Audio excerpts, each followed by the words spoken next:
ലോകത്താകമാനമുള്ള cinema പ്രേമികളെ ഭയപ്പെടുത്തിയ ചിത്രമായ Hollywood ചിത്രം final ഡെസ്റ്റിനേഷന്റെ ഫ്രാഞ്ചൈസിലെ 7ാമത്തെ ചിത്രം പുറത്തിറങ്ങാൻ ഒരുങ്ങുന്നു. ഒരു ഹൊറർ ഫ്രാഞ്ചൈസായി ഒരുക്കിയ സിനിമയിൽ ഇതുവരെ പുറത്തിറങ്ങിയത് 6 സിനിമകളാണ്. 2000-ലാണ് ആദ്യത്തെ ഫൈനൽ ഡെസ്റ്റിനേഷൻ സിനിമ പുറത്തിറങ്ങുന്നത്.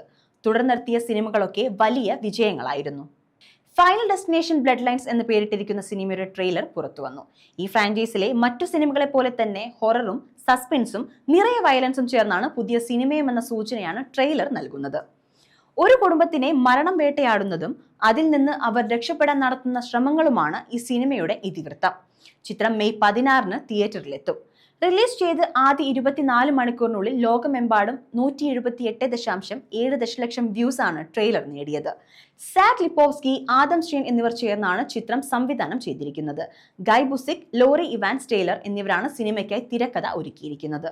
Caitlyn Santa Juana, Teo Briones, Richard Harmon, Owen Patrick Joyner തുടങ്ങിയവരാണ് സിനിമയിൽ പ്രധാന വേഷത്തിൽ എത്തുന്നത്. ചിത്രം ഐമാക്സ് ഉൾപ്പെടെയുള്ള സ്ക്രീനുകളിൽ പ്രദർശനത്തിനെത്തും.